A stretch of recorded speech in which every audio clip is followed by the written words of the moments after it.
देखिए, इस पैराग्राफ में हम लोगों ने यही देखा था कि वो मिर्ज़ा गालिब के पास आते हैं दावत देने के लिए। वहाँ पे उनके शागिर्द नवाब ज़ियाउद्दीन ख़ान से भी मुलाकात होती है और उसके बाद जो है वो वहाँ बैठ जाते हैं, फिर बात होती है।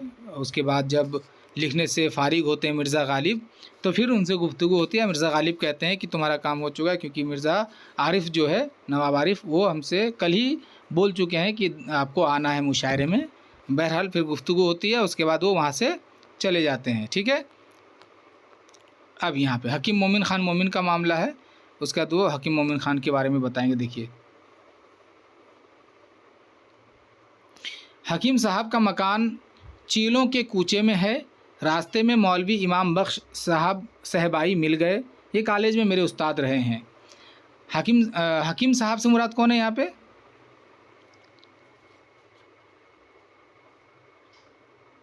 किसी की आवाज़ नहीं आ रही है। Hello, Mirza Ghalib sir. आप लोग हकीम मोमिन खान। मोमिन ख़ान मोमिन, आप लोग इस तरह से सोए मत रहिए, आप लोगों को एक्टिव रहना है। चलिए, तो हकीम साहब से मुराद है हकीम मोमिन ख़ान मोमिन। तो चूँकि देखिए हकीम इसलिए लिखा गया। अच्छा, ये भी एक सवाल हो सकता है बहुत उम्दा कि मुंदरजा झैल में से कौन से शायर हकीम थे या तबीब थे, या किस शायर का पेशा तबाबत था। ठीक है, अगर ये सवाल वैसे जेन्युइन सवाल है कि किस शायर का पेशा तबाबत था, तो वहाँ पे मोमिन ख़ान मोमिन होंगे। ठीक है ना। हकीम, यहाँ पे हकीम से मुराद डॉक्टर है, ये मरीज़ों के इलाज करने वाले हकीम है। बात वाज़ेह है? ये हाँ, अगर ये सवाल बन जाए कि किस शायर का पेशा तबाबत था, तो आपको मोमिन ख़ान मोमिन के साथ जाना है, इसीलिए उनके नाम के सामने में हकीम लगता है। ठीक है, तो हकीम साहब का मकान भी जो था वहीं पे था। ये चीलों कोई जगह ये जगह होगा जहाँ पे, जिसका जिक्र किया गया, चीलों के कूचे में। कूचा कहते हैं, गली को ही कहते हैं। तो कोई गली है जहाँ पे उनका भी मकान है। रास्ते में, मतलब इसी दरमियान में, उसके घर के दरमियान का जो रास्ता है जहाँ से वो निकले हैं, उसी दरमियान में एक साहब है जिसका नाम है इमाम बख्श साहब सहबाई। तो साहब उनका नाम असल में नहीं है, बोलने का तरीका है कि इमाम बख्श ये उनका असल नाम है, और वो सहबाई जो है वो तखल्लुस करते हैं। तो नाम के बाद साहब लगा के फिर तखल्लुस इस्तेमाल करना उस वक्त का एक तरीका था बोलने का। ठीक है, तो उनका अगर पूरा नाम इस तरह लेंगे कि हम लोग, मौलवी इमाम बख्श सहबाई। ठीक है, तो रास्ते में इनका भी मकान था। और ये कौन साहब थे? करीमुद्दीन के उस्ताद थे। कहाँ थे? दिल्ली में। अगर आपसे पूछा जाए कि मौलवी करीमुद्दीन के उस्ताद का नाम बताइए, तो क्या बताएंगे? हकीम मोमिन खान। इमाम बख्श सहबाई, हकीम मोमिन खान मोमिन नहीं। यहाँ पे साफ लिखा हुआ है, रास्ते में देखिए हाईलाइट किया गया है इसको, कि रास्ते में मौलवी इमाम बख्श साहब सहबाई मिल गए। ये कॉलेज में मेरे उस्ताद रहे हैं। तो इससे अंदाज़ा हो गया कि जब यहाँ पे कॉलेज से मुराद कौन सा कॉलेज है, ये बताइए पहले। दिल्ली कॉलेज, बहुत खूब। तो दिल्ली कॉलेज में जब वो ग्रेजुएशन करने के लिए दाखिला लेते हैं, जैसा कि अभी आप लोग 12 करने के बाद ग्रेजुएशन के लिए दाखिला लेंगे, तो जब वो 12 ग्रेजुएशन कर रहे थे, तो उस ज़माने में दिल्ली में ये भी पढ़ा रहे थे। कौन? इमाम बख्श सहबाई। ठीक है ना। तो गोया ये उनके उस्ताद हुए। तो उनका मकान भी रास्ते में है। खुला हुआ गुंदुमगू रंग है। गुंदुमगू का मतलब होता है वही गेहूँ जिसको बोलते हैं ना हम लोग। तो गेहूँ का जो रंग होता है ज़रा सांवला टाइप का, वो वही रंग होता है। देखिए, ज़्यादातर हिंदुस्तानियों का जो रंग होता है वो गेहूँ टाइप का ही होता है। बस फ़र्क इतना है कि कोई डार्क हो जाता है, ज़्यादा गहरा होता है, कोई ज़रा हल्का होता है। जैसे अगर आप गेहूं को भी देखेंगे तो अगर धूप में ज़्यादा रख दें तो ज़रा डार्क हो जाता है, कम रखें तो वो बहुत ज़्यादा फीका दिखता है। और जो एकदम बेहतरीन गेहूं का जो रंग होता है उसको हम लोग देख के बोलते हैं कि हाँ बेहतरीन गेहूं है। तो उसी तरह हमारा जो चेहरा होता है अगर बहुत ज़्यादा सफ़ेद हो जाए तो अंग्रेज़ों की तरह हो जाएगा। तो हमारी रंगत जो होती है वो गेहूँ की तरह ही होती है। बस फ़र्क इतना है कि किसी का बहुत डार्क हो जाता है और किसी का बहुत ज़्यादा साफ़ हो जाता है। बात वाज़ेह है। तो गुंदुम का मतलब होता है ये गेहुआ रंग। ठीक है ना, बात वाज़ेह है। Yes sir. हाँ, तो खिला हुआ गंदुम रंग है। कहीं कहीं चेचक के दाग हैं। चेचक मैंने समझा दिया था कि चेहरे पे खिसरा जब हो जाने के बाद जो दाग रह जाता वो दाग हैं। सर पर पट्टे हैं। बड़े दुबले पतले आदमी हैं। कोई 40 की उम्र होगी। इनकी उम्र याद रखने की ज़रूरत नहीं है वरना ज़्यादा मवाद हो जाएगा जहन में। बस इतना याद रखना काफ़ी है इमाम बख्श साहबाई के लिए कि वो करीमुद्दीन के उस्ताद हैं, ठीक है ना। चलिए, Yes, sir. हाँ, एक बुर्का, सफ़ेद पायजामा, सफ़ेद अंगरखा, कश्मीरी काम का जुब्बा पहनते और सर पर छोटा सफ़ेद साफ़ा बांधते हैं। अब यहाँ पे वो कपड़े का कुछ एक्सप्लेनेशन है, जैसे वो जो बुर्का पहने हुए थे, आपको पता है कि क्या है बुर्का, वो समझाया जा चुका है, पायजामा समझाया जा चुका है, अंगरखा भी। कश्मीरी अंदाज़ का एक जुब्बा पहने हैं जो ऊपर से नीचे तक होता है सीधा। सर पे एक साफ़ा जो होता है मुरट्ठा के अंदाज़ का ही होता है, अमामा अंदाज़ का ही होता है, पगड़ी की तरह, ठीक है, हल्का होता है ये। तो वो उसका तरीका होता था, वो इस तरह से कपड़े पहनते थे। ये भी चीलों के कूचे ही में रहते हैं।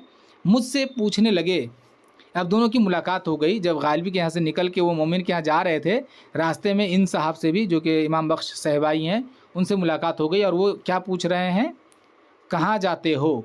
मैंने कहा हकीम मोमिन ख़ान के पास। पूछा क्या काम है? मैंने हाल बयान किया। कहने लगे चलो मैं भी वहाँ जा रहा हूँ। हकीम आगा जान के छत्ते के सामने खान साहब का मकान था। बड़ा दरवाज़ा है। यहाँ पे जो लफ्ज़ लिखा है कि हकीम आगा जान के छत्ते के सामने खान साहब का मकान था, तो यहाँ पे खान साहब से मुराद कौन है?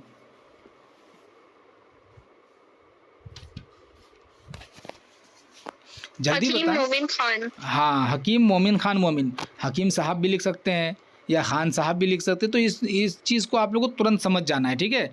तो एक साहब हैं हकीम आगा जान, उनके घर के जो छत हैं, छत का जो एरिया होता है उसके आगे का जो एरिया है, वहीं पे बगल में सामने के एरिया में इनका घर है। बड़ा दरवाज़ा है, अंदर बहुत वसी सहन और उसके चारों तरफ इमारत है। दो तरफा 2 सहनचियाँ हैं और सामने बड़े बड़े दालान दर दालान। पिछले दालान के ऊपर कमरा है, सामने के दालान की छत को कमरे का सहन कर दिया है, लेकिन मुंडेर बहुत छोटी रखी है। यहाँ पे तमाम लफ्ज़ों को इससे पहले समझाया जा चुका है। एक लफ्ज़ यहाँ पे नया है जो कि मुंडेर है। मुंडेर आप लोग यूँ समझिए, जब हम लोग पक्का का घर बनाते हैं तो आंगन और घर, वो जो घर का जो असरा जैसा एरिया होता है, तो आंगन से उस जगह पे चढ़ने के लिए कुछ सीढ़ी बनाते हैं हम लोग, 3 4 5 सीढ़ी बनाते हैं ताकि घर ज़रा ऊंचा रहे, है ना। समझ में आ रहा है? Yes sir. हाँ, घर को ज़रा ज़मीन की हाइट से ऊंचा करके बनाते हैं और वहाँ चढ़ने के लिए हम लोग वो जो सीढ़ी रखते हैं, ठीक है, उसको मुंडेर कहते हैं। तो ये समझ जाइए, बस वो घर की तफसील है, उसको रहने देते हैं। दालानों में चांदनी का फर्श है। अंदर के दालान में बीचों बीच कालीन बिछा हुआ है। कालीन पर गाव तकिए से लगे हकीम साहब बैठे हैं। सामने हकीम सुखानंद अल मुतखल्लिस बरकम और अंदर के दालान में और मिर्ज़ा रहीमुद्दीन हया मुअद्दब 2 जानों बैठे हैं।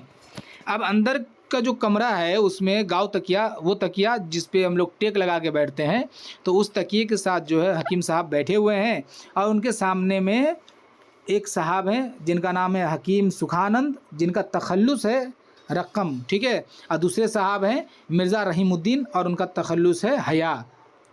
ये दोनों जो है मुअद्दब 2 जानों बैठे हैं। मुअद्दब 2 जानों बैठने का मतलब होता है, अगर आपने कभी किसी को भी नमाज़ पढ़ते हुए देखा है तो वो जब तशहुद में होते हैं, सजदा से उठ करके सलाम फेरने की जो हालत होती है उसमें जब बैठे होते हैं तो उसी बैठने को 2 जानों बैठना कहते हैं। बात वाज़ेह है? Yes sir. हाँ, तो उनके 2 शागिर्द यानी हकीम मोमिन ख़ान मोमिन के 2 शागिर्द हकीम सुखानंद और मिर्ज़ा रहीमुद्दीन हया, ये दोनों जो है उनके सामने में बैठे हुए हैं। ज़रा बताइए क्यों बैठे होंगे?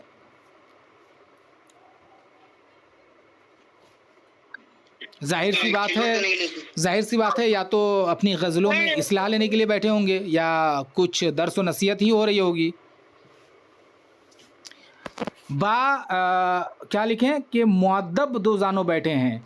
इससे हमें ये भी अंदाज़ा होता है कि शागिर्द जब अपने उस्ताद के सामने बैठा करते थे तो मुअद्दब होकर के, यानी कि 2 जानों, आज तो खैर 2 जानों बैठने का तरीका ख़त्म हो गया, कम से कम मुअद्दब खड़े रहना चाहिए, तो वो भी आजकल मुश्किल हो गया है। क्योंकि अगर कोई जैसे अपने से कोई अगर बड़ा है, उसकी शख्सियत बहुत ज़्यादा है, अगर वहाँ पे हम खड़े होते हैं तो हाथ मुँह इधर उधर चलाना, पैर को हरकत में रखना, बदन को हरकत में रखना, इसे ज़रा सा खिलाफ़ तवक्को खिलाफ़ अदब समझा जाता है। तो इससे हम लोग समझ सकते हैं कि अपने उस्ताद के सामने में किस तरह से बैठा जाता है या किस तरह से रहा जाता है। बात वाज़ेह है? Yes sir. मालूम होता था कि कोई दरबार हो रहा है कि किसी को आंख उठाकर देखने और बिला ज़रूरत बोलने का यारा नहीं।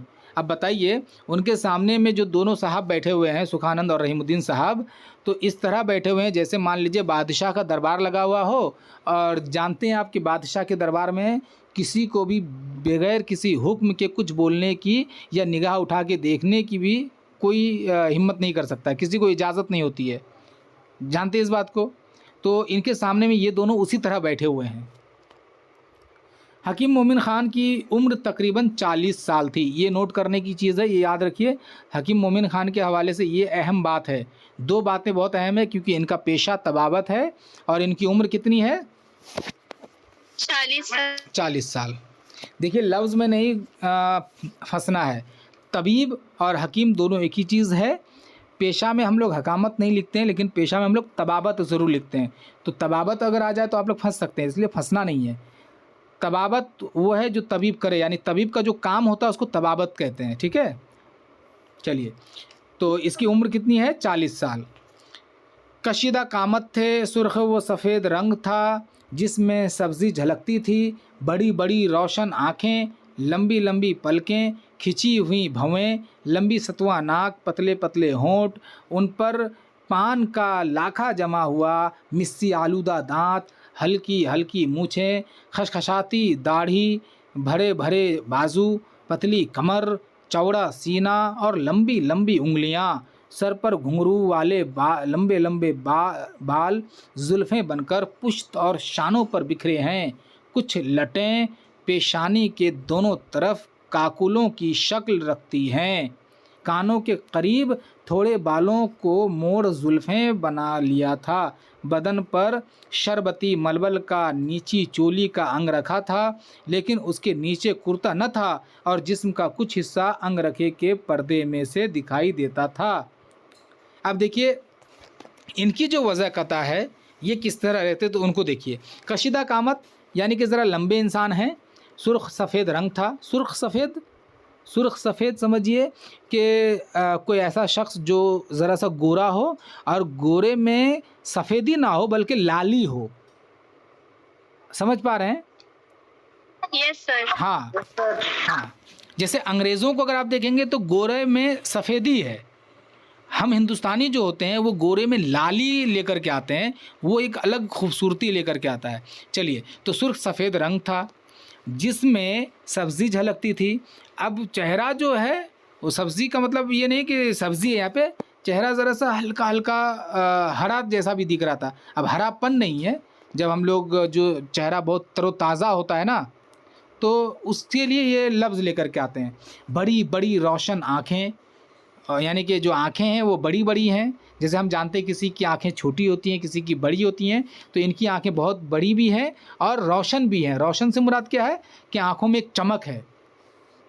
लंबी लंबी पलकें हैं, खिंची हुई भवें हैं, लंबी सतुआ नाक है, पतले पतले होंठ हैं, इन पर पान का लाखा जमा हुआ है। ये देखिए, ये बहुत गज़ब लफ्ज़ है, पान का लाखा जमा हुआ है। लाखा क्या कहते हैं आप लोगों को पता है? आप लोग पान खाते हैं? No sir. पान नहीं खाते हैं। पान खाते हुए देखें किसी को? Yes sir. अगर आप पान खाते हुए देखे होंगे तो आपको पता चलेगा कि पान खाने वाला शख्स जब पान खा रहा होता है या खाने के बाद फारिग होता है तो दांत और होंठ ज़रा सा लाल हो जाता है। होता है ना? Yes sir. हाँ, उसी कैफियत को बोलते हैं लाखा जमना, यानी कि मुंह लाल हो जाना। ठीक है, तो पान खाया हुआ है यानी कि या पान खा रहा है, तो ये मामला है। यानी कि ये पान के आदी इंसान हैं। उसके बाद क्या है? मिस्सी आलूदा दांत। मिस्सी आलूदा, देखिए मिस्सी जो है ना एक तरह का एक प्रोडक्ट है, एक कोई चीज़ है पाउडर जैसा, जैसे मान लीजिए हम लोग दंत मंजन करते हैं ना, अभी तो खैर वो पेस्ट का ज़माना आ गया, कोलगेट, सेंसोडाइन वगैरह। पहले जो है डाबर लाल दंत मंजन ऐसा कुछ आता था, ठीक है। आप लोग शायद न जानते हो, आपके घर के बड़े बुजुर्ग जानेंगे कि पहले डाबर का आता था, वो लाल करके आता था मंजन। अब बस हथेली पर रखिए और दूसरे हाथ की उंगली से उसको उठा के दांत में रगड़िए, ठीक है। तो उसको हम लोग मंजन कहते हैं। उसी तरह का एक मंजन होता था जो सियाह मतलब काले रंग का होता था, उसको लगाया जाता था, जिससे ना दांत में गज़ब की खूबसूरती आती थी। अगर शायद आज की ख़वातीन को वो शौक़ नहीं रहा, पहले क्या करती थी ख़वातीन ख़ास तौर से दांतों में वो काले रंग के पाउडर को लगाती थी, ठीक है। और उससे क्या होता था कि दो दांतों के बीच की जो जगह होती है ना, उसमें कुछ काला काला सा हिस्सा दिखता था। तो वो भी बहुत मतलब खूबसूरती लोग समझते थे कि खूबसूरती है। समझ पा रहे हैं मेरी बात को? Yes, sir. जैसे मान लीजिए हमारे पास दांत है, तो अब हम अगर दांत में कुछ काला घस देंगे तो दांत का जो सरफेस एरिया उससे तो हट जाएगा, लेकिन दो दांत जहाँ पे जुड़ते हैं वहाँ तो काला काला दिखेगा ना। तो उससे क्या होता था, वो लोग समझते थे कि बहुत खूबसूरती बढ़ती है, और वाकई में अगर आप उस तरह के दांत को देखेंगे तो आपको अच्छा लगेगा। तो इनके दांतों में क्या है, एक तो मुंह और दांतों में पान की वो लाली भी दिख रही है, ऊपर से मिस्सी की हुई है, यानी कि वो काले पाउडर से घसा भी किया हुआ है, ठीक है। चलिए, उसके बाद हल्की हल्की मूछें हैं, ज़्यादा मूछ नहीं है। क्या है, खशखाशी दाढ़ी है। खशखाशी दाढ़ी कहते हैं वो बहुत भरी हुई दाढ़ी ना हो, ठीक है, घनी दाढ़ी ना हो। उसके बाद बड़े बड़े बाजू हैं, यानी कि जो डोले शोले हैं, बाइसेप्स अच्छे हैं। पतली कमर है, यानी कि अच्छे मतलब फिट इंसान है। चौड़ा सीना है और लंबी लंबी उंगलियां हैं। लंबे इंसान है तो जाहिर सी बात है। सर पर घुंघरू वाले बाल, लंबे लंबे बाल हैं। देखिए हकीम मोमिन खान मोमिन को अगर देखेंगे तो इनका जो बाल था, आज जैसे होता है ना कि लड़कियां भी बाल छोड़ देते हैं, है ना, एकदम पीछे तक बाल जाता है, वो एक स्टाइल था। तो हकीम मोमिन खान मोमिन उस ज़माने में इस अंदाज के बाल रखा करते थे, ठीक है। क्या है कि जुल्फ़ें बनकर पुश्त और शानों पर बिखरे हुए हैं। मतलब समझिए कि बाल इतना बड़ा था कि पीछे पीठी तक बाल आ रहा था, वो लंबे बाल बनाए हुए रखे थे। कुछ लटें, लट तो आप लोग जानेंगे, ख़ास तौर से लड़कियां लट को तो पहचान जाएंगी। लट क्या है?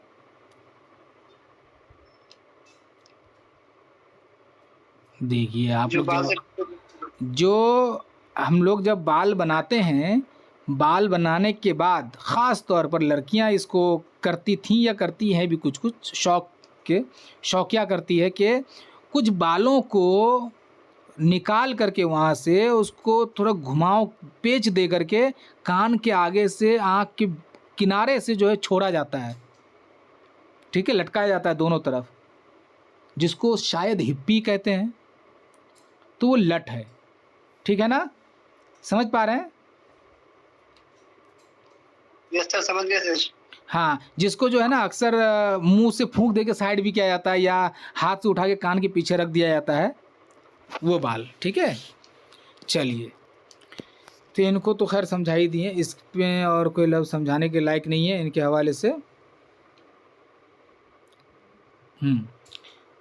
गले में सिया रंग का फीता, उसमें छोटा सा सुनहरी तावीज़, उसके बाद का क्या है, काकरेजी रंग के दुपट्टे को बल देकर कमर में लपेट लिया था और उसके दोनों सिरे सामने पड़े हुए थे। यानी कि ये सिर्फ अंगरखा पहना हुआ है, जो कि आउटर होता है, अंदर का वो कपड़ा वो नहीं पहने हुए हैं। जैसे मान लीजिए पहले कुर्ता पहन लिए, उसके बाद वो आउटर पहनना चाहिए, तो ये सिर्फ आउटर पहन के थे, इसलिए अंदर का हिस्सा भी ज़रा दिख रहा था इनका। और गले में वो एक फीता भी है, उसमें तावीज़ भी है। और कहाँ गया, एक यहाँ पे एक रंग है, रंग का नाम है, कहाँ गया काकरेजी रंग, अभी हम पढ़े थे ना, हाँ, तावीज़ काकरेजी रंग के दुपट्टे को। हाँ, काकरेजी एक रंग है। ये रंग किस तरह तैयार होता है, लाल रंग और काला रंग को जब मिला करके रिएक्शन से एक रंग तैयार किया जाता है, जो ज़रा सा कथिया कलर बोलते हैं ना, जो कत्था का जो कलर होता है, डार्क कत्था, उस तरह का एक कलर तैयार होता है, उसको काकरेजी कलर बोलते हैं, रंग बोलते हैं, ठीक है।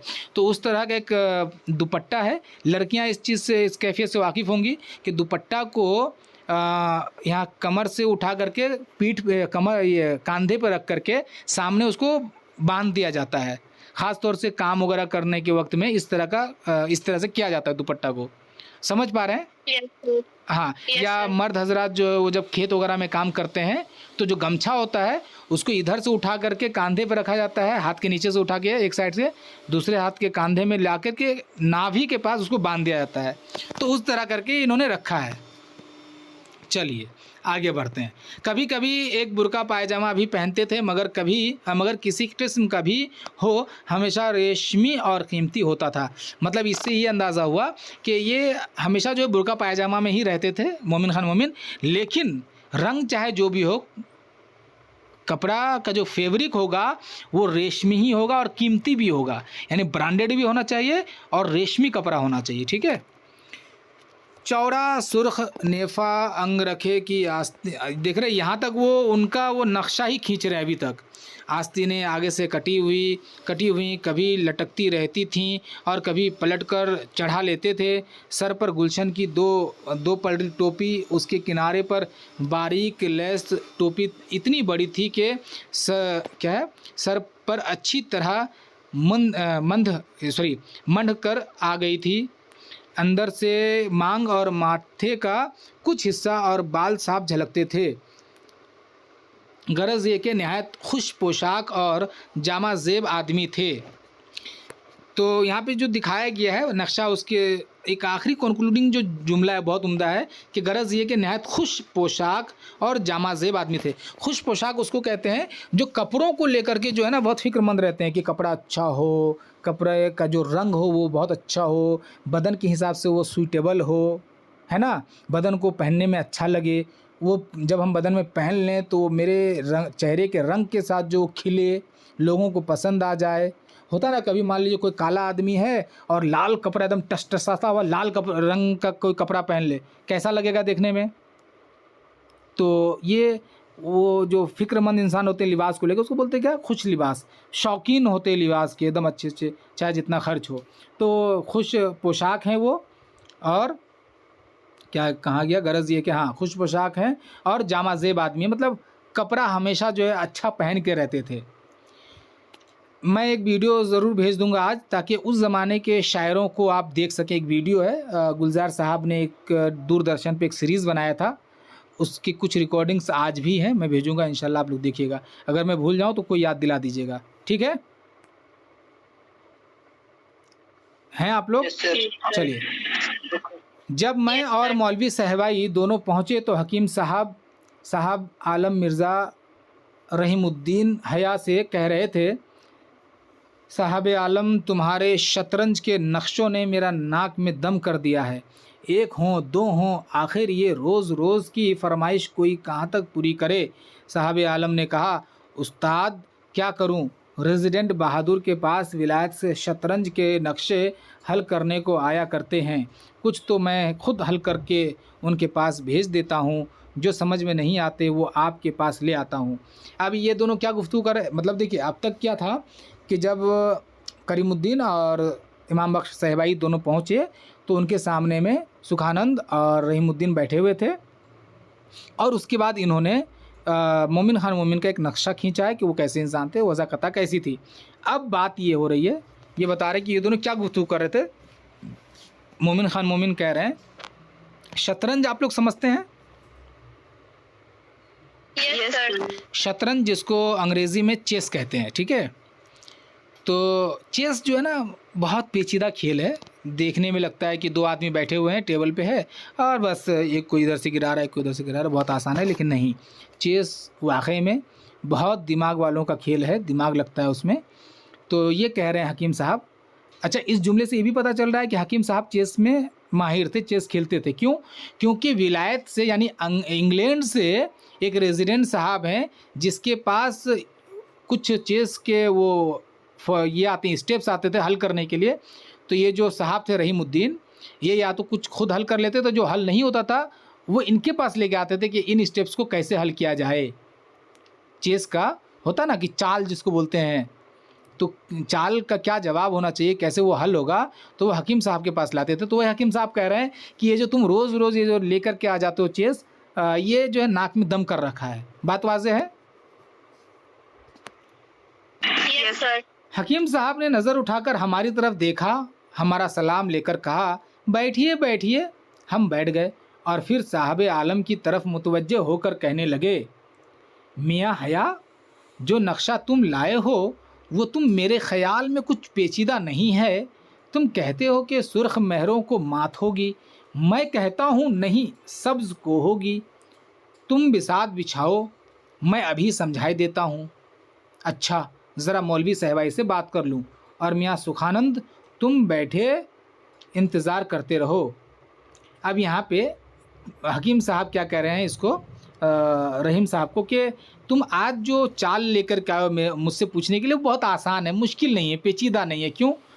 क्योंकि इनको लग रहा है कि बहुत इजीली जो है, जो अपोजिशन वाले हैं, मुखालिफ हैं, उनको हराया जा सकता है, ठीक है। और रहीम साहब को लग रहे थे कि नहीं, जो खेलने वाला है वही हार जाएगा। तो ये जैसे कह रहे क्या कि जो नक्शा तुम लाए हो वो तो मेरे ख़्याल में कुछ पेचीदा नहीं। तुम कहते हो कि सुर्ख महरों को, देखिए चेस में हमेशा देखिएगा कि दो लोग खेलते हैं और दोनों की जो गुटियाँ होती हैं वो जिसको मोहरा कहते हैं, ठीक है। जो मोहरे होते हैं नॉर्मली सफ़ेद और काला, ठीक है। तो अब ये तो डिपेंड करता है आप पे। अगर मान लीजिए आप कस्टमाइज़ चेस बोर्ड बना रहे हैं तो आप जो है उन मोहरों को अपने हिसाब से फिर आप डिज़ाइन भी कर सकते हैं। बात वाज़ेह हो रही है? तो यहाँ पे मोहरों की जो यहाँ पे रंग है वो क्या है, एक तो सुर्ख है यानी कि लाल है, और एक हरा है, ठीक है। तो मोमिन कह रहे हैं कि देखो तुमको लगता है कि सब्ज़ वाले हार जाएंगे, लेकिन नहीं, ऐसा नहीं है, वो हार जाएंगे, ईजी है। वो बता रहे थे कि आज का जो तुम लेकर के आओ बहुत ईजी है। उसके बाद फिर बोलता है अच्छा ठीक है, रुको पहले इनसे बात कर लें, इमाम बख्श शहबाई से।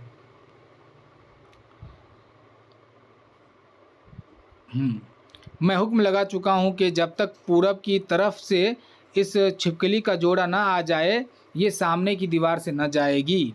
उसका जोड़ा आए फिर आए। सुखानंद हकीम। अब देखिए यहाँ पे ये जो जुमला है इतना पेचीदा है कि अगर कॉन्टेक्स्ट में समझने की कोशिश की जाए तो बहुत मुश्किल है। अब अचानक से देखिए, अभी बात किस पे हो रही थी, वो शतरंज के मोहरों पे बात हो रही थी ना, कि सुर्ख जीतेगा कि सब्ज़ जीतेगा, इस पे बात हो रही थी। अब अचानक से क्या बात आ गई कि मैं हुक्म लगा चुका हूँ कि जब तक पूरब की तरफ से इस छिपकली का जोड़ा ना आ जाए, ये सामने की दीवार से ना जाएगी। अब इसको समझना भी ज़रा मुश्किल है। अब इस जुमले को आप यहीं रहने दीजिए, आप देखेंगे 2 पैराग्राफ के बाद ये हल हो जाएगा, ठीक है। क्योंकि यहाँ पे भी हल करेंगे तो आप समझ नहीं पाएंगे। 2 पैराग्राफ बस इंतज़ार कीजिए, देखिए मज़ा आ जाएगा फिर समझने में। चलिए क्या आ जाएगी। इसका जोड़ा आए फिर आए। सुखानंद हकीम थे, रकम तखल्लुस करते थे। देखिए सुखानंद साहब जो है उनके शागिर्द, वो भी क्या थे, हकीम थे। धर्मपुरे में रहते थे, कोई 40 साल की उम्र थी। ये सब आपको इन लोगों के लिए याद नहीं रखना है, ठीक है, मवाद इजाफ़ी है ये सब। रेख्ते में शाह नसीर के और रमल में खान साहब के शागिर्द थे। देखिए रेख्ता आप लोगों को बताया जा चुका है और आप लोगों को चाहिए कि आप जवाब दें कि रेख्ता क्या है। जल्दी बताइए। रेख्ता में सर जो उर्दू में लिखा था सर। हाँ शाबाश, आज जो उर्दू है वही उस ज़माने में रेख्ता है, ठीक है। तो रेख्ते में यानी कि उर्दू ज़बान में वो किससे इस्लाह लेते थे, शाह नसीर से। और रमल एक इल्म है जिसमें सितारों और कुछ गुटियों की मदद से जो है माजी के फ्यूचर के बारे में बताया जाता है, जिसको इल्म नुजूम कहते हैं, अंग्रेज़ी में उसको एस्ट्रोलॉजी कहते हैं, है ना। तो ये भी एक इल्म है, ये भी सिखाया जाता था। तो उसमें वो किससे मशवरा लेते थे, खान साहब से। खान साहब कौन है, आप लोग बहुत लेट करते हैं जवाब देने में। खान साहब यहाँ पे मोमिन खान है। मोमिन खान मोमिन जो है इल्म रमल में भी जो है वो बहुत ज़्यादा माहिर थे। वो कई एक इल्म में, इल्म रमल, इल्म नुजूम, इल्म तारीख़, इल्म माशियात, इल्म जुग्राफ़िया, उसके बाद जा कर के ये जो है शायरी, इन तमाम में बहुत मशहूर थे। और भी कई एक हैं जो मंतिक में भी बहुत वो आगे थे, तिब में भी बहुत आगे थे, एक्सपर्ट थे उन सब में, ठीक है। तो रमल में वो इस्लाह लेते थे मोमिन खान से और रेख्ते में इस्लाह लेते थे वो शाह नसीर से। ठीक है, चलिए।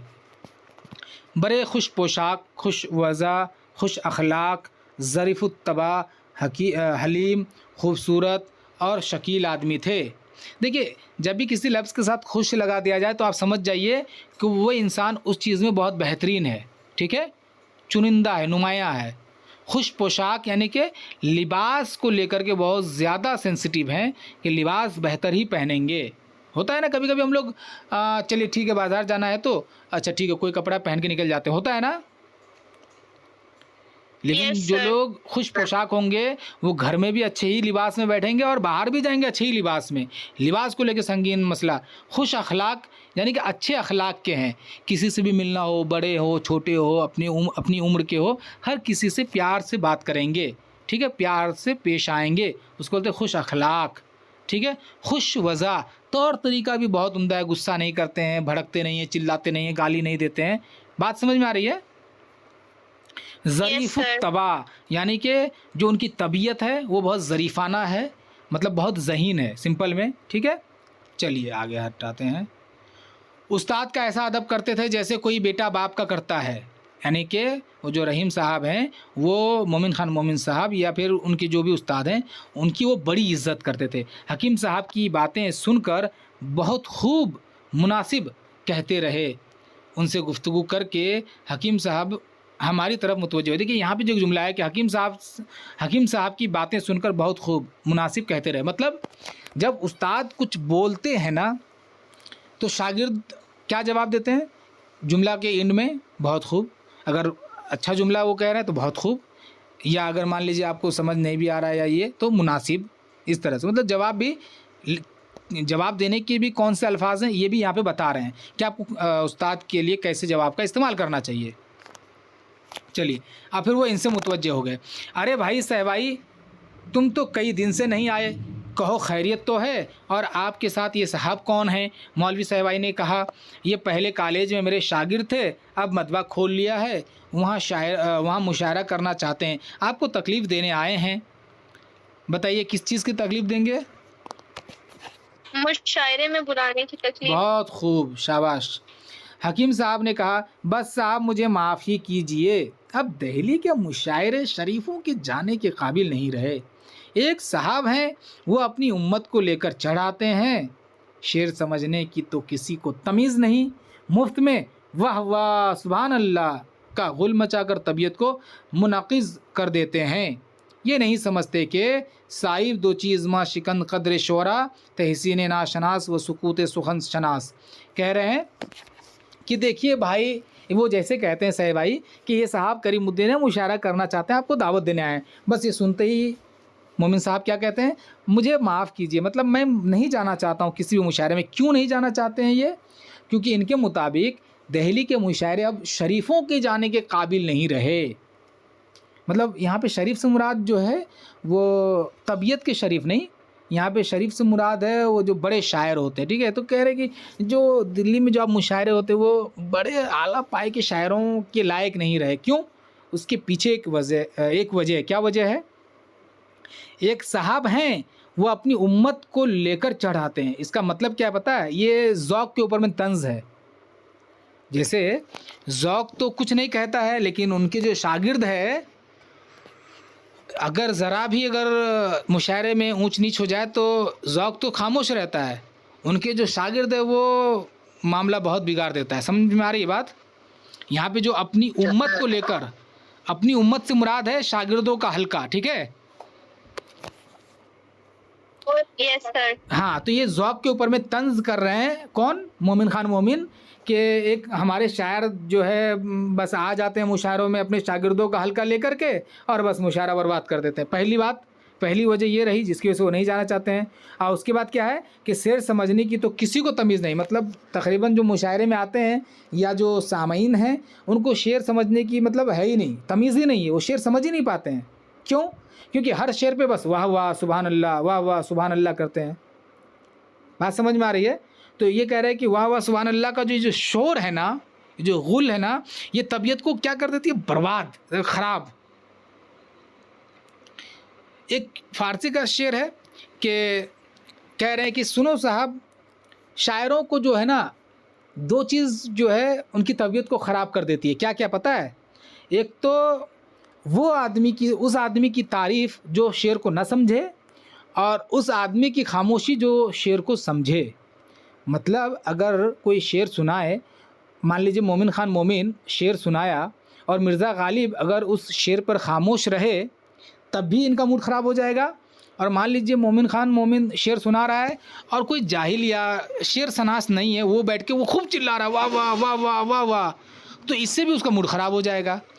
मतलब जाहिल आदमी की वाहवाही और पढ़े लिखे आदमी की खामोशी, इन दोनों से परेशानी होती है। बात समझ में आ रही है?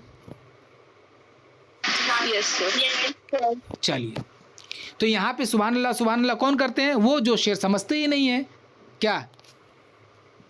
तो दहली के उस वक्त के मुशायरों में ये होता था कि जैसे मान लीजिए एक हल्का होता था, सपोज़ कीजिए अब आप लोग जितने हैं मेरे क्लास में, तो अब आप तमाम मेरे शागिर्द हुए, अब तमाम को लेकर के गए सामाइन के तौर पे, अब मैं शेर सुना रहा हूँ और मेरा शेर चाहे जितना ही कमज़ोर हो, आप तमाम खूब वाह वाह सुभान अल्लाह मुकर्रर कर रहे हैं, तो इससे दूसरे जो बड़े शायर उसका मूड ख़राब हो जाएगा। बात समझ में आ रही है? और जो सुकूते सुखन शनास है, इसका मतलब ये हुआ कि जैसे उस ज़माने में भी ऐसा होता, अभी आगे आपकी निसाब में तो नहीं है वो हिस्सा, आगे जब मुशायरा होता है तो जैसे ही कोई शेर सुनाता है तो दूसरा जो है त्योड़ी चढ़ा लेता है, उनको लगता है बेकार शेर सुनाया एकदम, ऐसा। वो बहुत मज़ेदार हिस्सा है। तो शायर जो है वो दाद देंगे नहीं, और जो समझते नहीं वो दाद देंगे, और इन दोनों ही पहलुओं से शायर का मूड ख़राब होता है। बहरहाल चलिए, यहाँ पे जब तारीफ़ की बात आई है तो अमीर मिनाई का एक शेर मेरे जहन में आ गया है, बोलिए तो सुना दूँ? Yes sir. Yes sir. उनका शेर है कि शायर को मस्त करती है तारीफ़ शेर अमीर, 100 बोतलों का नशा है इस वाह वाह में। चलिए, आप लोग को भी समझ में नहीं आया? समझा दीजिए। अमीर कह रहे हैं कि शायर को मस्त करती है तारीफ़ शेर अमीर, यानी कि जो जब शेर पे कोई तारीफ़ कर देना तो शायर मस्त हो जाता है। 100 बोतलों का नशा है इस वाह वाह में, यानी कि मतलब 100 बोतल आप शराब पी जाइए, उसमें जितना नशा आप पे चढ़ेगा उससे ज़्यादा नशा शायर को उस वक्त चढ़ता है जब कोई शेर की तारीफ़ कर देता है। अब मज़ा लीजिए कि शायर को मस्त करती है तारीफ़ शेर अमीर, 100 बोतलों का नशा है इस वाह वाह में। वाह वाह। हाँ, कहा ये गालिब के रंग में लिखा है तो मैं बयान नहीं कर सकता कि मुझको, ओ सॉरी एक शेर छूट गया ऊपर। हाँ, दूसरे साहब हैं वो हुदहुद को साथ लिए फिरते हैं और खामखा उस्तादों पर हमले कराते हैं, ख़ुद तो मैदान में नहीं आते, अपने नाअहल पट्ठों को मुकाबले में लाते हैं। उस रोज़ जो उस जानवर ने ये शेर पढ़कर कि मरकज़े महवरे गर्दूं बलबे आब नहीं, नाखुन कौसे कज़ा शुबाए मिज़राब नहीं। अब यहाँ पे बता रहे हैं, एक तो वो साहब हैं जो मतलब वही अच्छा, यहाँ पे मुझसे गलती हो गई कि यहाँ जो अपनी उम्मत को लेकर चढ़ाते हैं ये है अपने सामईन को लेकर, ठीक है। एक अपना जो हल्का होता है, ये किसी उस ज़माने में एक शायर थे मीर साहब के नाम से, आगे ज़िक्र आया है उसका, तो ये उनके ऊपर में तंज़ है कि वो ज़रा सा कमज़ोर शायर है, लेकिन अपने जो चाहने वालों का एक हल्का होता है सर्कल, उनको बैठा देते हैं और बस उनके साथ। और यहाँ जो है दूसरे साहब, ये है ज़ौक़ साहब, जो हुदहुद, यहाँ पे हुदहुद तो खैर एक चिड़िया है, लेकिन यहाँ पे एक अलामत है, यहाँ पे इशारा है ये अपने शागिर्दों के लिए कि वो अपने हुदहुद को साथ लिए फिरते हैं। यानी कि जैसे हाफिज़ वीरान साहब जो है, देखते हैं ना कि ज़ौक़ कुछ बोले ना बोले वो चढ़ जाता है किस तरह से हर बात पे। हाँ, तो वही ये है ज़ौक़ पे इशारा कि वो अपने शागिर्द को लेके फिरता है हर जगह जहाँ जाएगा, और वो तो कुछ नहीं बोलेगा लेकिन दूसरे उस्तादों पर जो है उनसे हमला करवा देता है। मतलब बातचीत में नोक झोंक में बस झगड़ा लग जाता है। तो बोलते खुद तो मैदान में नहीं आते, अपने नाअहल पट्ठों को मुकाबले में लाते हैं, मतलब खुद तो किसी से लड़ते नहीं हैं, अपने जो शागिर्द है उनको लड़ा देते हैं। एक दिन उनका जो शागिर्द है वो ये शेर पढ़ता है तो क्या कहता है कि कहा ये गालिब के रंग में लिखा है। ये जो शेर है तो उन्होंने इस शेर को पढ़ने के बाद मुशायरे में क्या कहा कि ये गालिब के रंग में है। गालिब के रंग का मतलब होता है कि गालिब जिस अंदाज में शेर कहता है, ठीक है, उस अंदाज में शेर कहना। तो इस शेर को पढ़ने के बाद उस शायर ने, यानी ज़ौक़ के शागिर्द ने कहा कि ये जो है गालिब के रंग में, ताकि तारीफ़ मिले, ठीक है, वाहवाही मिले। तो मोमिन कह रहा है कि मुझे ये सुनते ही कि ये शेर गालिब के रंग में है तो मेरा क्या हाल हुआ सुनिए। तो मैं बयान नहीं कर सकता कि मुझको किस कद्र नागवार गुजरा, यानी कि ये सुनते ही कि ये शेर गालिब के रंग में है, इनका पूरा मूड ख़राब हो गया। गालिब के रंग में शेर कहना तो कुजा, वो या उनके उस्ताद पहले मिर्ज़ा नौशा के शेरों को समझ तो लें। कह रहे हैं कि भाई वो और उसके उस्ताद यानी कि हाफिज़ वीरान या उन जैसे शागिर्द और मिर्ज़ा ज़ौक़, ये दोनों जो है पहले मिर्ज़ा गालिब के अशार को समझ लें, तब उनके रंग में शेर कहे। बात समझ में आ रही है? गोया ये तंज़ कर रहे हैं कि वो तो मिर्ज़ा गालिब के अशार समझ ही नहीं पाते, तो उनके रंग में शेर क्या कहेंगे, ठीक है। Yes sir. ऐ देखिए यहाँ पे आ गया ना कि अब रहे मीर साहब, वो जो पहले जिनका जिक्र हुआ यहाँ पे एक साहब हैं, वो है मीर साहब। देखिए यहाँ पे जिक्र आ गया कि अब रहे मीर साहब, तो उनकी बात दूसरी है। वो भी वाहियात बकते हैं मगर किसी पर हमला नहीं करते, बल्कि उनकी वजह से मुशायरे में कुछ चहल पहल हो जाती है। वही जो वाहवाही होती है ना, तो वो हमला नहीं करते, लेकिन वो जो खामखा कमज़ोर शेर हो या जो भी हो, बस सिर्फ वाह वाह वाह वाह सुभान अल्लाह, तो ये ज़रा सा ठीक नहीं है, लेकिन चलो चहल पहल हो जाती है उससे। भाई मैंने तो इसी वजह से मुशायरों में जाना ही तर्क कर दिया। मैंने अर्ज़ की इस मुशायरे में उस्ताद ज़ौक़ और मिर्ज़ा नौशा ने आने का वादा कर लिया। हज़रत ज़िल्ल सुबहानी की गज़ल भी आएगी। फरमाया हर शख्स मुख्तार है, ख़ुद आए चाहे गज़ल भेजे, मैं तो ना आऊँगा ना गज़ल भेजूँगा। अब देखिए आपको याद होगा जब करीमुद्दीन ज़ौक़ के पास जाते हैं और वहाँ पे जब हाफिज़ वीरान बड़े गुस्से में आ जाते हैं तो बादशाह का नाम लेते ही वो ठंडा हो जाते हैं, है ना। Yes sir. लेकिन यहाँ पे जब इन्होंने इनकार किया और करीमुद्दीन ने कहा कि ज़ौक़ और गालिब आ रहे हैं, तो तब भी वो नहीं माने। कह रहे हैं कि बादशाह जो है अपनी गज़ल भेजेंगे, तब भी ये नहीं मान रहे। बोल रहे ठीक है भाई, हर कोई बाख्तियार है, वो ख़ुद जाए या गज़ल भेजे, लेकिन हम तो नहीं जाएंगे। ये दिखाता है कि मोमिन ख़ान मोमिन जो है बादशाहत के ज़माने में भी जो है ना बहुत मतलब पावरफुल किस्म के इंसान थे। इसकी वजह क्या है, चाहे वो मिर्ज़ा गालिब हो, चाहे वो ज़ौक़ हो, चाहे शाह नसीर हो, आशुफ्ता हो, आज़ुर्दा हो, बर्क हो, कल्क हो, कोई भी हो, हर कोई जो है वो दिल्ली के दरबार से जुड़े हुए थे, ठीक है। लेकिन हकीम मोमिन ख़ान मोमिन जो है दरबार से जुड़ा हुआ नहीं था। मुशायरों में जाता दरबार में, लेकिन वहाँ से वो पेंशन लेना, वो पैसा लेना, वजीफ़ा वगैरह नहीं लेते थे, क्योंकि इनके पास खुद बहुत पैसा था, अमीर इंसान था। तो इसीलिए इनके पास इतनी जुर्रत आई कि वो बादशाह जिस मुशायरे में गज़ल भेज रहे हैं उस मुशायरे में जाने से इनकार कर पा रहे हैं। बात समझ में आई? Yes sir. यस हाँ, सर। बाकी गालिब भी इनकार नहीं कर पाए, ज़ौक़ भी नहीं कर पाए। ये अगरचे यहाँ पे दिखाया जा रहा है कि वो आरिफ के लिए करते हैं, लेकिन अगर वो आरिफ का जिक्र ना भी आता और बादशाह का जिक्र आता तो उन लोगों को मानना पड़ता, क्योंकि वो सब जुड़े हुए थे उनसे। चलिए आगे देखते हैं। ये बातें हो ही रही थीं कि एक बनारस का सौदागर कपड़ों के 2 गट्ठे लेकर आया। देखिए अभी ऊपर में एक जुमला आया था ना, छिपकली वाला मामला। अब उस Yes, मामले sir. का जो है राज खुलेगा कि ये बात हो रही थी कि बनारस से एक सौदागर कपड़ों को लेकर के आया। गट्ठा समझते हैं आप लोग? Yes sir. जब हम लोग कपड़ों को एक कपड़े में रख करके उस कपड़े को बांध करके, ठीक है, लेके घूमते हैं तो उसको गट्ठा बोलते हैं। तो कपड़े का एक गट्ठा लेकर के आया। शहर में जब कोई कपड़ों का सौदागर आता तो हकीम साहब के पास उसका आना लाजमी था। मतलब उस शहर में, दिल्ली के उस इलाके में जहाँ पे मोमिन साहब थे, वहाँ पे अगर कोई भी सौदागर कपड़ा बेचने आता तो पहले किसके पास जाते? मोमिन ख़ान मोमिन के पास। इससे भी अंदाज़ा आप लगा सकते हैं कि बाख्तियार शख्स थे ये। रेशमी कपड़ों से उनको इश्क था। कोई कपड़ा पसंद आता तो फिर कीमत की परवाह नहीं करते थे, जो मांगता देते। उस सौदागर ने आकर एक गठरी मजदूर के सर पर से उतारी, उसमें से झपट से एक छिपकली नीचे गिरी और दौड़कर सामने की दीवार पर चढ़ गई।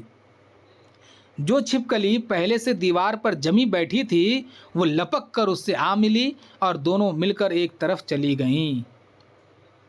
वाज़ेह हुई बात। ऊपर में जो अचानक से मोमिन खान मोमिन ये जुमला अदा करते हैं, ये देखिए कि जब तक पूरब की तरफ से इस छिपकली का जोड़ा ना आ जाए, मतलब जैसे हम लोग अब बात कर रहे हैं घर के अंदर बैठ के, तो दीवार हमें दिखती है, अब दीवार पे कोई छिपकली दिख गई, ठीक है, अब वहाँ पे वो तन्हा है, तो मोमिन खान मोमिन कह रहे हैं कि देखो ये छिपकली जो है तन्हा है और मैंने हुक्म लगाया कि ये छिपकली जब तक ना आए मैं ये काम नहीं करूँगा, सपोज़ है ना। तो अब ये जैसे ही आता है कौन, सौदागर, तो सौदागर जैसे गठरी खोलता है तो उससे एक छिपकली निकल के सीधा वहाँ दीवार पे चढ़ जाती है और दोनों जो है एक दूसरे से मिलके एक साइड में चले जाते हैं। बात वाज़ेह हो गई। Yes, sir. हाँ, अगर वहाँ पे समझाने की कोशिश करते तो समझ में नहीं आती बात।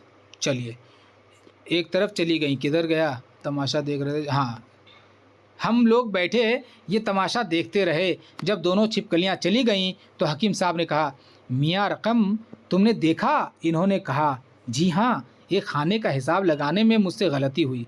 अब यहाँ पे जो कह रहे हैं कि मियाँ रकम तुमने देखा, उन्होंने कहा जी हाँ, तो ये अब कह रहे हैं कि देखो, इसी के बारे में कह रहे थे कि देखो ये परेशान थी। अब देखो इनका जैसे जोड़ा आया, कपल है ना, जब दो मिल जाए तो कपल जोड़ा कहते हैं, तो वो दोनों कैसे खुश हो गए। तो मोमिन उस तरह से उस बारे में कह रहे थे और हमारे जो रकम साहब है वो कह रहे जी हाँ, मुझे एक खाने का हिसाब लगाने में मुझसे गलती हुई, मतलब किसी चीज़ के हिसाब में गलती हो गई है। मैंने जो अपनी राय पर इसरार किया था, इसरार मैंने ज़िद किया था, इसरार किया था, उसकी माफ़ी चाहता हूँ। कहने लगे इसका ख्याल ना करो, इंसान ही से गलती होती है। हाँ तो मियाँ साहिबा, ये मुशायरे के मुतालिक हमारा तो साफ जवाब है। मैंने जब देखा कि खान साहब हाथों से निकले ही जा रहे हैं तो मुझे नवाब ज़ैनुलब्दीन खान साहब का आखिरी नुस्खा याद आया। बताइए तो उनका आखिरी नुस्खा क्या था? आरिफ साहब का नाम ले लेना। बहुत खूब, माशाल्लाह, ज़हन नशी। तो ये कह रहा है कि जब मोमिन खान मोमिन बादशाह का नाम सुन के भी हाथ से निकल रहे थे तो मुझे वो बात याद आ गई जो आरिफ ने कहा था कि अगर ये लोग हाथ से निकल जाए तो मेरा नाम ले लेना, शायद ये लोग राज़ी हो जाएं, है ना। याद आ गया क्या? तो मुझे तो हाँ, तो आप कहने लगे कि मैंने कहा मुझे तो इस मुशायरे से बराए नाम ताल्लुक़ है। सब किया धरा नवाब ज़ैनुलब्दीन ख़ान आरिफ का है। वो बहुत बीमार हो गए हैं और उनको अब ज़िंदगी की उम्मीद नहीं रही। उनकी आखिरी ख्वाहिश है कि मरते मरते एक ऐसा मुशायरा देख लें जिसमें दहली के तमाम कामिलीन फ़न जमा हों। वो ख़ुद हाज़िर होते मगर हकीम एहसनुल्लाह ख़ान साहब ने उनको कहीं आने जाने से मना कर दिया है। यह आखिरी फ़करा मैंने अपनी तरफ से बढ़ा दिया। मतलब ये जो जुमला है ना कि वो आप ख़ुद यहाँ आते लेकिन हकीम साहब उनको आने जाने से मना कर दिया, ये ऐड कर दिया होता ना। कभी कभी हम लोग किसी बात को वज़नदार बनाने के लिए मसाला लगा देते हैं, तो वो तो बीमार हैं लेकिन वो जो ये जोर दिया कि कहीं आने जाने से उनको रोक दिया गया है। तो आप देखिए क्या उनका क्या रिएक्शन आता है। मना कर दिया। यह आखिरी फ़करा मैंने अपनी तरफ से बढ़ा दिया।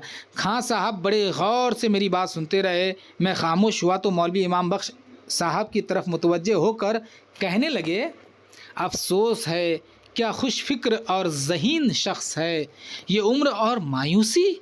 सच है, हमेशा रहे नाम अल्लाह का। मेरी तरफ देखकर कहा, अच्छा भाई तुम जाओ, मेरी तरफ से आरिफ से कह देना कि मियाँ मैं ज़रूर आऊँगा। मतलब आप वो जुमला सुन के कि वो बीमार हैं और शायद उनको अब जीने की उम्मीद नहीं रही, तो उनका नाम सुनते ही फिर ये भी क्या हो गए, राज़ी हो गए। क्यों राज़ी हो गए? क्योंकि वो इंसान मतलब इज़्ज़त कर रहे हैं।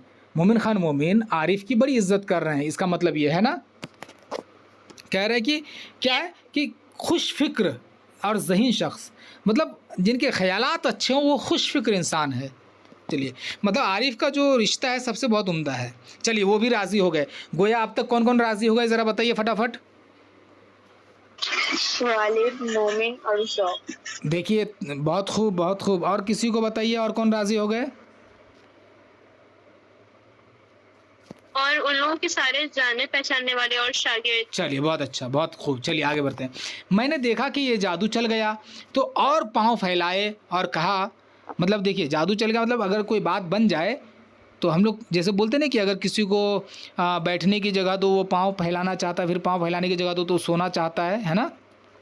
तो देखा जब कि मोमिन साहब राज़ी हो गए हैं तो और ये ज़्यादा कुछ काम लेना चाह रहे हैं। क्या देखिए, मैंने कहा नवाब साहब ने ये भी फरमाया था कि मौलवी सहबाई साहब, मुफ्ती सदरुद्दीन साहब और नवाब मुस्तफ़ा खां साहब शेफ्ता को भी अपने हमरा लाइएगा तो इनायत होगी। ये सब भी शायर हैं।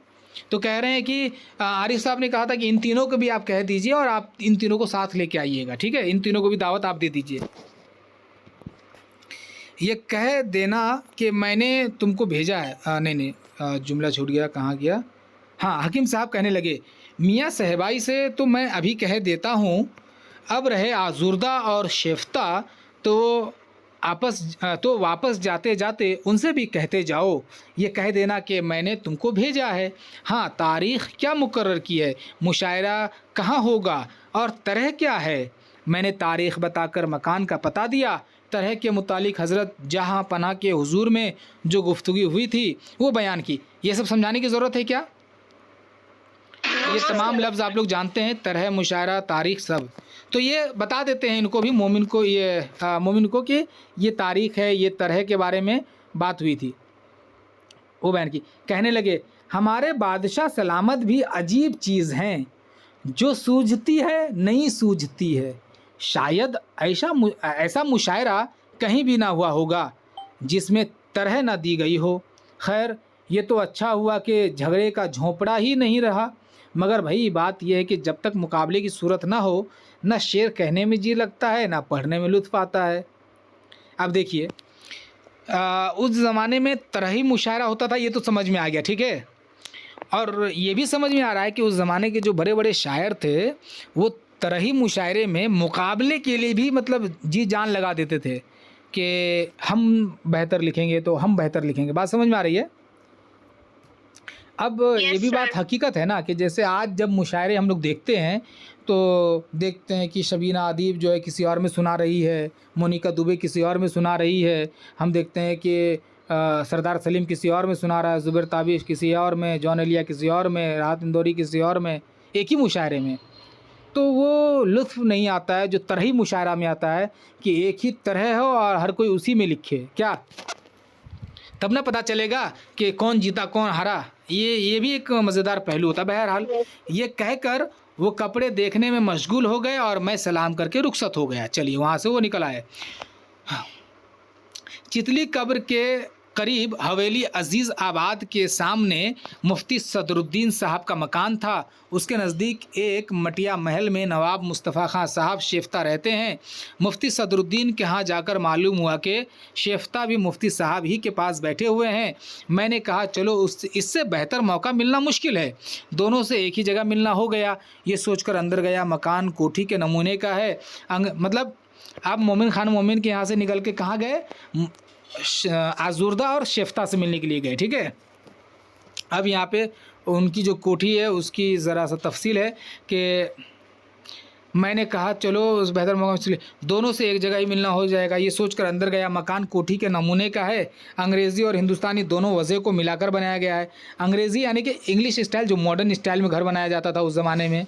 हम आज भी देखते ना कि हर साल कोई ना कोई नया स्टाइल आ जाता है। क्या तो दोनों यूरोप में जिस तरह से घर बनते थे और हिंदुस्तान में जिस तरह से घर बनते थे, दोनों का नमूना इस घर में पाया जा रहा है। सहन बहुत बड़ा है, उसमें मुख्तसर सी नहर है, सामने दालान दर दालान और पहलू में अंग्रेज़ी वजह के कमरे हैं। बाहर के दालान में कोड़ा लगाकर उसको भी कमरे की शक्ल कर दिया है। दालानों से मिला हुआ ऊंचा चबूतरा है। चबूतरे के ऊपर तख्त बिछे हुए थे, उन पर चांदनी का फर्श और दो तरफ गाँव तकिए लगे हुए थे। तख्तों पर मुफ्ती साहब और नवाब साहब बैठे बातें कर रहे थे। मुफ्ती साहब की उम्र कोई 56-57 साल की थी। ये याद नहीं रखना है, ठीक है, ये सब इजाफी है, ये सब नहीं देगा, हमको पता है। 57 की थी। गुदास जिस्म, सांवला रंग, छोटी छोटी आँखें, ज़रा अंदर को धंसी हुई भरी हुई दाढ़ी, बहुत सीधी सादी वज़ा के आदमी हैं, ज़ाहिरी नुमाइश से कोई सरोकार नहीं। बदन में सफ़ेद एक बुर्का पायजामा, सफ़ेद कुर्ता और सफ़ेद ही साफ़ा था। जामा ज़ेबी में हकीम मोमिन ख़ान मोमिन के बाद दिल्ली में नवाब मुस्तफ़ा ख़ान शेफ्ताही का नंबर था। मतलब ये भी अच्छे खासे इंसान थे, ठीक है, खूबसूरत इंसान थे। और कपड़ों के मामले में जो है मोमिन के बाद इन्हीं का नंबर आता था कि कपड़ों के शौकीन बड़े थे ये। इनका रंग गहरा सांवला था, लेकिन नाक नक्शा गज़ब का पाया था। नाक नक्शा मतलब कठिन। इस पर नीची स्याह गोल दाढ़ी बहुत भली मालूम होती थी। जिस्म किसी कदर भारी और कद मुतवस्सित था, यानी कि ज़रा से मोटे थे और दरमियानी कद के थे। लिबास में भी ज़्यादा तकल्लुफ़ नहीं करते थे। तंग महरी का सफ़ेद पायजामा, तंग महरी का यानी कि वही जो नीचे की तरफ से चूस होता है, सफ़ेद कुर्ता, नीची चोली का दामन सफ़ेद अंग रखा, नीचे चोली मतलब नीचे ज़रा सा खुला हुआ हो अंग रखा का, और किबला नुमा पेज गोशिया टोपी पहने हुए थे। तकरीबन 39-40 साल की उम्र थी। मैं आदाब करके तख्त के एक कोने पर दो जानों बैठ गया। मुफ्ती साहब ने आने का सबब पूछा। मैंने हकीम मोमिन ख़ान का पैगाम पहुंचा दिया। मुफ्ती साहब ने बड़े ताज्जुब से पूछा, हैं खान साहब ने तो मुशायरे में न जाने का अहद कर लिया है। भाई शेफ्ता, ये क्या मामला है? या ख़ुद नहीं जाते थे या दूसरों को भी साथ घसीट रहे हैं? जब करीमुद्दीन वहाँ गए दोनों के पास और जब बताए कि मोमिन ख़ान मोमिन मुझे भेजे हैं और ऐसी ऐसी बात है, तो ये दोनों चौंक गए। क्यों? क्योंकि वो तो खुद जाते ही नहीं थे मुशायरों में। अब यहाँ पे ऐसा मामला आ गया कि मोमिन साहब इन दोनों को भी कह रहे जाने के बारे में, है कि नहीं? तो परेशान तो होंगे लोग। मैंने नवाब ज़ैनुल आबिदीन खां आरिफ का वाक़या बयान किया, मतलब फिर वही वाक़या कि बीमार है ये वो सब। कहने लगे, हाँ तो यूँ कहो ये बात है, वरना मुझे ये सुनकर हैरत हुई थी कि हकीम साहब और मुशायरे में जाएं। अच्छा भाई, आरिफ से कह देना कि मैं और शिफ्ता दोनों आएंगे, ठीक है? ये दोनों भी राज़ी हो गए। यहाँ से छुट्टी हुई तो मैं ये समझा कि गोया गंगा नहा लिया। गंगा नहा लिया हम लोग वो उस वक्त कहते हैं जब कोई मुश्किल काम टल जाता है, तो हम लोग कहते हैं कि चलो गंगा नहा लिया, है ना? बोलेंगे आप लोग कि जैसे 12 का एग्ज़ाम हो जाए तो गंगा नहा लेंगे, या आप कहेंगे कि चैप्टर 1 का मतन ख़त्म हो जाए तो हम लोग गंगा नहा लेंगे, है कि नहीं? खुशी खुशी आकर नवाब ज़ैनुल आबिदीन खान साहब से वाक़या बयान किया। तमाम वाक़े जो इन तमाम से मिलने का वाक़या हुआ, ठीक है, सब बता दिया। वह भी मुतमईन हो गए। मैंने जब हकीम मोमिन ख़ान का हाल बयान किया तो उनके आंसू निकल आए। मतलब जब हकीम साहब के बारे में बयान करने लगे तो आरिफ साहब रोने लगे। कहने लगे, मियाँ करीमुद्दीन, तुमको ये भी मालूम है कि मेरी और हकीम साहब से सफाई नहीं है। मतलब मोमिन ख़ान मोमिन और आरिफ के दरमियान में क्या है? रंजिश है, आपस में तनाव है। बात समझ में आ रही है? सफाई नहीं होने का मतलब कि ज़्यादा बात नहीं होती, एक रंजिश है, यस सर। सफाई नहीं है। मैंने कहा, नवाब साहब आप क्या फरमाते हैं? उन पर तो आपकी बीमारी के सुनने का ऐसा असर हुआ कि बयान नहीं कर सकता। शायद उनका सगा भाई भी होता तो इतना ही असर होता। मतलब जब उन्होंने कहा आरिफ साहब ने कि क्या बताएं, उनसे मेरी सफाई नहीं है, बातचीत नहीं होती है सही से, रंजिश है, तो वो चौंक गए करीमुद्दीन कि मैंने जब आपकी बीमारी का कहा तो उनके तासुरात देखने लायक थे। ऐसा मालूम हो रहा था जैसे अगर उनके सगे भाई बीमार होते तो भी वो ऐसे ही तासुरात देते। मुफ्ती साहब से तो इतना ही अवसर था। मुफ्ती साहब से मालूम हुआ कि उन्होंने मुशायरे में न जाने का अहद कर लिया था। सिर्फ आपकी वजह से उन्होंने ये अहद तोड़ा है। नवाब साहब ने कहा, मियाँ तुमको इन लोगों की मोहब्बतों का हाल क्या मालूम? ये लोग वो हैं कि अपने दुश्मन को भी मुसीबत में नहीं देख सकते। ये बहुत बड़ी बात है, बहुत अच्छी बात है, और इंसानियत का ये पैगाम है कि देखिए कितने बड़े शायर हैं मोमिन ख़ान मोमिन, और उनके हवाले से आरिफ कह रहे हैं कि मियाँ करीमुद्दीन तुम्हें क्या पता, ये वो लोग हैं जो अपने दुश्मनों को भी मुसीबत में नहीं देख सकते हैं। खैर हम तो दोस्त हैं उनके, हाँ सफाई नहीं सही, तो मेरी अगर बीमारी का उनको पता चला तो जाहिर सी बात वो तो राज़ी होंगे ही। तो ये आला ज़रफ़ी है, इंसानियत इसी का नाम है। चाहे मामला लाख ख़राब सही, अगर हम किसी को मुसीबत में देखें तो उस मामले को साइड रख के पहले उसकी मुसीबत में काम आना चाहिए, है कि नहीं? Yes sir. तो ये कह रहे हैं कि ये सिर्फ अच्छे इंसान नहीं है ना, ये बहुत बड़े शायर नहीं है सिर्फ, ये अच्छे इंसान भी हैं। इनकी मोहब्बत इस तरह की होती है कि दुश्मनों के भी काम आते हैं। चलिए खैर उसको जाने दो। अब ये बताओ तुम्हारा मकान खाली हो गया या नहीं? मैंने कहा जी हाँ बिल्कुल खाली है, हकीम हो तो हुक्म हो तो मैं भी खिदमत में रहकर मदद कर दूं। फरमाया नहीं भाई नहीं, जहाँ दो आदमियों ने मिलकर किसी काम में हाथ डाला वो ख़राब हुआ। यहाँ पे ज़रा सा दो तरह का मकूला होता है कि कोई काम अगर एक इंसान कर रहा है, दूसरा आदमी अगर हाथ बढ़ा दे तो वो काम ख़राब हो जाता है। कभी कभी ऐसा कहा जाता है, लेकिन नॉर्मली यही कहा जाता है कि एक आदमी से भले दो आदमी, क्या कि कोई काम एक आदमी कर रहा है, अगर दो आदमी मिलकर करेगा तो अच्छा रहेगा। लेकिन कभी कभी कोई काम ऐसा होता है कि यस जैसे सर। मान लीजिए अब मुझे पढ़ाना आता है और किसी को अब उर्दू से इतनी वाकफियत नहीं, अगर मैं उसे भी पढ़ाने के लिए दे दूं इसे, तो अब मैं ये कहूँगा कि नहीं भाई रहने दो, अगर दूसरा आदमी हाथ डालेगा तो काम ख़राब हो जाएगा। बात समझ में आ रही है? सिचुएशन यस के सर। अकॉर्डिंग, ठीक है? तो काम ख़राब हुआ। तुम इस इंतज़ाम को बस मुझ पर छोड़ दो, मैं जानूँ और मेरा काम जाने। बल्कि तुम तो इधर आना भी नहीं, तुमने आकर अगर ज़मीन मेख निकाली तो मुझ पर दोहरी तहरी मेहनत पड़ जाएगी। वो कह रहा है कि अब तुम रहने दो, तुम जाओ और जाकर आराम से सो जाओ, ये मुशारे का तमाम इंतज़ाम जो है वो हम कर लेंगे। अगर तुम यहाँ आके यहाँ पे ज़मीन में अगर कील, अगर मेख मतलब कील, काठी समझते हैं ना, लकड़ियों में जो ठोंकते हैं हम लोग, अगर वो कील भी अगर तुम लगा दिए ना तो मेरे लिए काम सिर्फ दोहरा नहीं, तीसरा काम हो जाएगा, तेहरा काम हो जाएगा, मतलब इतना काम बढ़ जाएगा। तो तुम आप मेरे पे छोड़ दो, सारा काम हम अंजाम दे देंगे। बात वाज़ेह हुई? Yes sir. सर हाँ बोलिए।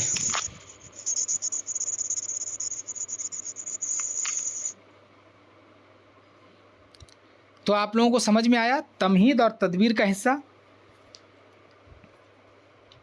Yes sir. हम लोगों ने देखा इसमें कि फ़रतुल्लाह बेग जो है वो आने वाली नस्लों को दिल्ली के आखिरी वक्त के अज़ीम शोरा की जो कलमी तस्वीर है उससे मुतारुफ़ करवाना चाहते थे। जो लोग अब आने वाले हैं उनको कम से कम ये पता चले कि हकीम मोमिन ख़ान मोमिन कैसे दिखते थे, ज़ौक़ का लिबास कैसा था, गालिब चलते फिरते कैसे थे, बोलते कैसे थे, दिल्ली में उस वक्त की तहज़ीब क्या थी, लोग किस तरह से रहते थे, लोगों के घर कैसे होते थे, घरों का तरीक़ा क्या होता था, लोग बातचीत कैसे करते थे, मुशायरे किस तरह हुआ करते थे। समझ में आ रही बात? ये तमाम आने वाली नस्लों को बताया जा सके, ये उनका मकसद था। इस मकसद में वो कामयाब कैसे होते हैं? जब उनको कलमी तस्वीर मिलती है हकीम मोमिन ख़ान मोमिन की, और उसके बाद जा कर के फिर वहाँ से उनको एक और तहरीक मिलती है कि मोहम्मद हुसैन आज़ाद ने नहरंग ख़याल, और उसमें एक बाब है शोहरत आम, महफ़िल शोहरा, ठीक है, जिसका शोहरत आम व बकायद आम असल में नाम है। इनको ये जब याद आते हैं उनको ये दो किताबें, तो वो सोचते हैं कि हाँ इसी तरह से शायरों का एक कलमी नक्शा खींच देते हैं। फिर ये सोचता है कि नहीं, तनकीद नहीं करेंगे, बस सिर्फ हुलिया बयान करेंगे। तो फिर उनको तबक़ातुश शोरा का जो फ़स्ल चहारुम है वो याद आता है कि जिस तरह करीमुद्दीन ने लिखा है उस तरह से एक मुशायरा बनाते हैं। बस और क्या था, करीमुद्दीन के वहाँ से मुशायरे की एक तरतीब को इन्होंने लिया, पैटर्न को इन्होंने लिया, और दिल्ली के उस वक्त के शायरों को लेकर के आया और उनके बारे में इन्होंने अपने अंदाज में बहुत खूबसूरती से लिख दिया है, जिसमें हम लोगों ने देखा कि करीमुद्दीन किस तरह से पानीपत से दिल्ली आता है, मदबा खोलता है, मदबा खोलने के बाद मदबा नहीं चलता है, फिर रोज़ी रोटी की तलाश में, क्योंकि शायरी से दिलचस्पी नहीं थी, वो जो है मुशायरा करना चाहता है, और मुशायरे के लिए लोगों से जान पहचान नहीं थी, तो मिर्ज़ा आरिफ से उनकी मुलाकात होती है, मिर्ज़ा आरिफ उनकी मदद करते हैं, और फिर मिर्ज़ा आरिफ जो है हसनुल्लाह खां से मिलाते हैं। हसनुल्लाह खां जो है मिर्ज़ा फ़खरू के थ्रू से बादशाह सलामत से काम करवा देते हैं, और फिर जा कर के ज़ौक़ से, गालिब से, मोमिन से, फिर आज़ुर्दा से, शेफ्ता से मुलाकात होती है, उन लोगों को दावत दी जाती है, और इसी दरमियान में हम लोग ये देखते हैं कि इनकी ज़िंदगी किस तरह गुज़रती थी। बात वाज़ेह हुई? Yes sir. किसी को समझने में कोई परेशानी?